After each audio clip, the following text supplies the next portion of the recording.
I think I just figured out one of the best life hacks I've figured out so far in the knitting world. I just knit another Broad Street beanie, which is the beanie that I'm wearing right now. This is my own pattern. It'll be coming out January 10th. It's so annoying when I have to use 2 different sets of needles for a hat. This is a bottom up beanie, so you start at the cast on edge here and then you knit your way up.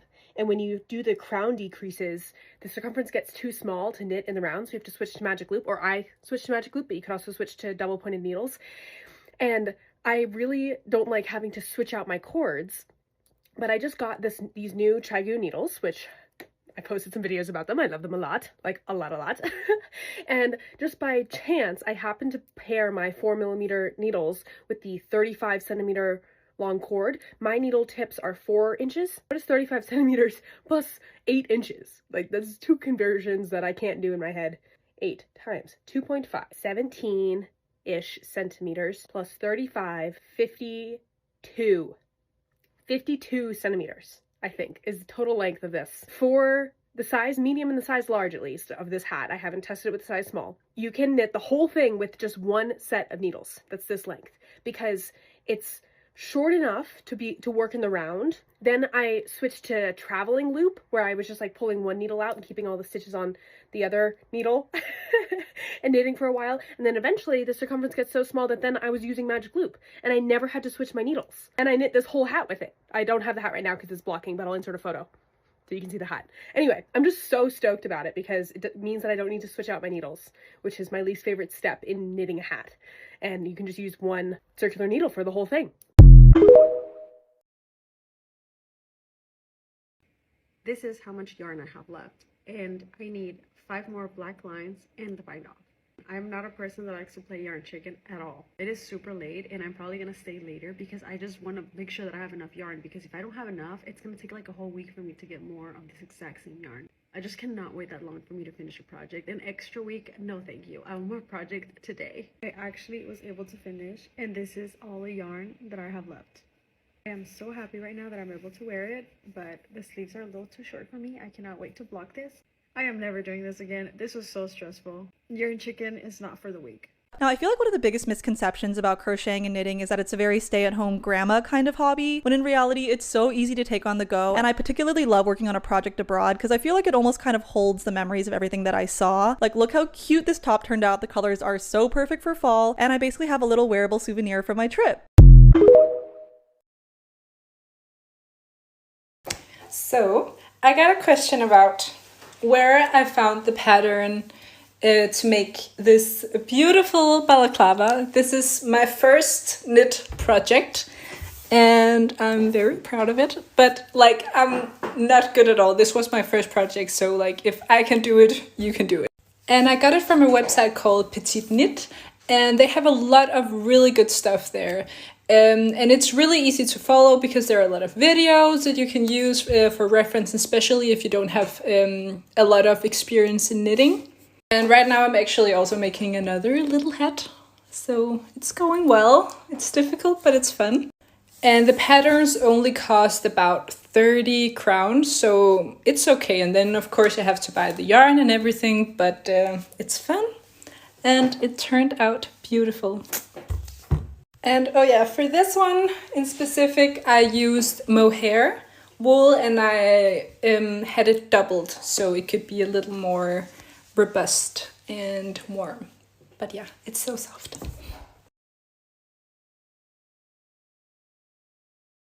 When I first started knitting back in 2007, nobody told me what kind of trouble I was getting into. You see, I thought I was picking up a nice, soothing little hobby to help with some stress relief. What I'd really picked up was a hobby that slowly expands until it devours everything like the monster from a 1950s sci-fi movie. It all started innocently enough, 1 pair of needles and 2 balls of yarn. But then I learned that there are different fibers and different yarn constructions and different weights of yarn. And for different weights of yarn, I needed different weights of needles. Then I discovered that not only did I need the straight needles, but I needed double-pointed needles for knitting in the round. And then I realized I like circular needles better than I like double-pointed needles. Things began to spiral out of control. I tried my best to fight it off, but the yarn monster was too strong. Eventually, it spread to occupy every single spare space in every single spare cupboard in my house. And then it devoured everything else. Now I design knitting patterns, And so I suppose you could say, in a way, the yarn devoured me too. Oops.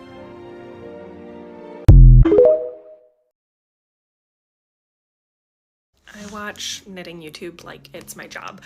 So I really tried to narrow it down to the folks whose videos that I watch immediately when they post them, some of my major favorites, but of course I won't be able to talk about everyone that I watch on YouTube. One of my favorites is Jackie is Making. She puts a lot of care and effort both into her knitting projects, but also into her videos, and it definitely shows in the projects that she's creating and the content that she's posting. She's super fun to watch. What's Millie Making makes a ton of very ambitious and unique projects, sometimes from vintage patterns that I haven't ever really seen before, so it broadens my horizons to watch her. I also love APT Atelier, or Anna.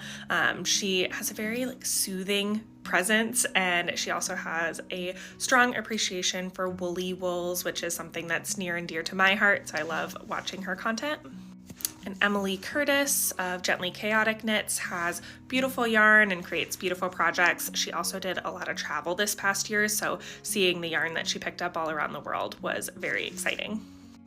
What Muriel made is she's a newer knitter, and it's been super fun to watch her really dive in. I feel like she takes on projects that I would have been intimidated to do as a newer knitter, so it's inspiring to see her boldness with her knitting.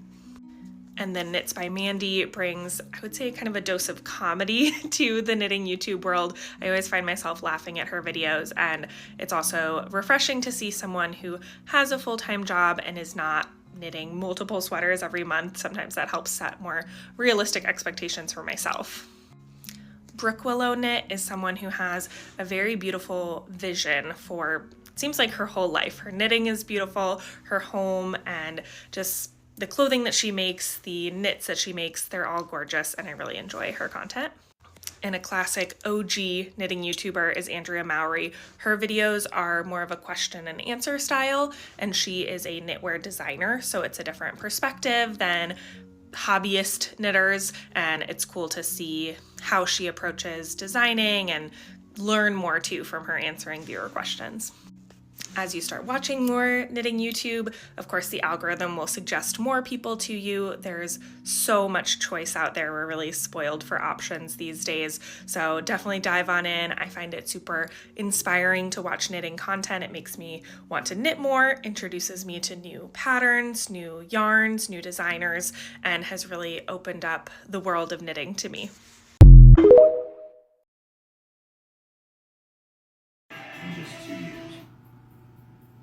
Marriage, it does something to your confidence as a mom.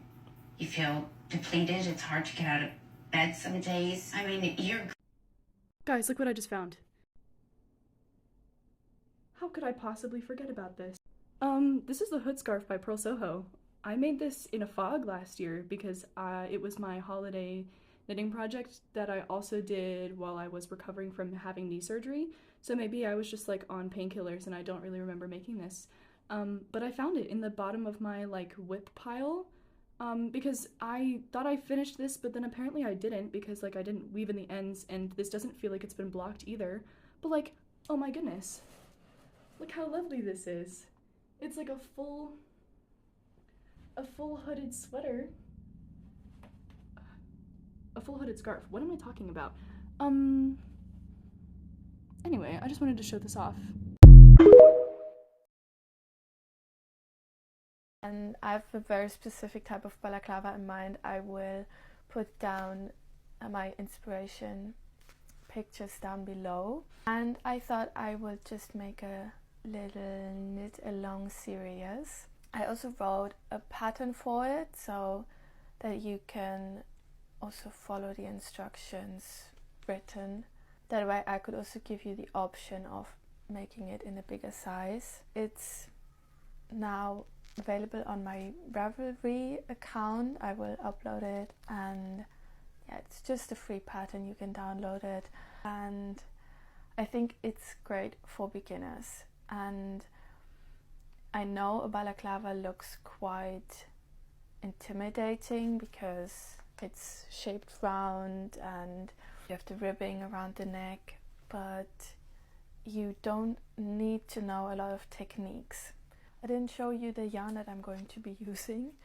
I am going to use this Drops Merino Extra Fine, and then I'm going to combine it with the alpaca silk, also from Drops. And what's great about these is that they are very affordable, but there's no synthetic fibers, which I personally really like. And the benefit of the alpaca is also that it's very soft, it's not scratchy at all. And let's start.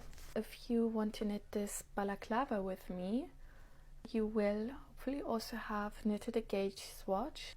My gauge swatch is 16 stitches and 25 rows on 5mm needles. And if you look at the pattern, you can decide if you want to do the size SM or XXL. Depending on how big your head is, you are going to cast on a different number of stitches. If you have the same gauge as I do, for size S and M, we are going to cast on 19 stitches, and for the bigger size you can see the number of stitches that you need to cast on in the pattern. I would say if the gauge is not exactly the same that I have, if the number of stitches and rows in your gauge is a little bit different, then I think it is not going to be as critical as, for example, if you knit a sweater. Yes, I'm going to cast on 19 stitches, and then I'm going to show you what we're going to do next. 5, 7, 8, 9, 18, 19. This is how it looks now. First row is a purl row, so we start to purl all the stitches on the needles, on the left needle, across. First row is always the most difficult one. Oh, come on.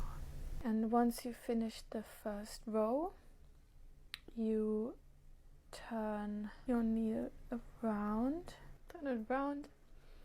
and now we knit the second row in stockinette. And then we are going to repeat row 1, and which is the purl row, and row 2, which is the stockinette row, until the piece of knitting measures 9 centimeters for the smaller size. Let me check how many rows that would be. For reference, 23 rows. I'm going to do that, and then I'm going to tell you all about the next step. You like it? Pat yourself on the back, girl. Oh my god, guys, look at this. I just finished the right button band. Look at the little buttonholes. This wasn't that hard either. The hard part was picking up the correct amount of stitches, because it was like, it had to be divisible by 5 once you subtracted 12 from it. So it was like I had to do 92 or 102, and I kept getting 98. It pissed me off. So I'd rather have 4 less and then stretch it later. But I think it looks beautiful so far. So I'm a beginner knitter, and I'm currently working on my first ever color work knit socks. Let me show you my resume. I've made these. I've made these. I've made these. You say you're a beginner and you made these? Yes, these are beginner works. I've even made this. Texture sock. Does it have a pair? No. But I'm currently making this. So as a beginner knitter, I'm going to tell you, if you know how to make these already, you can make this too. You don't have to run. It's safe for us here.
how to take your hand-knitted scarf and turn it into a balaclava. First, take your hand-knitted or purchased scarf, wrap it around the back of your neck. You're going to take each of the ends and tuck it in. And I like to kind of pull on this part. Then grab one side from the back. Preferably don't wear your knitted hat at the same time, otherwise you will get caught up like me. And then I pull again on the two ends. Straighten out your front piece and cover your face. Hand-knitted balaclava achieved. You're welcome.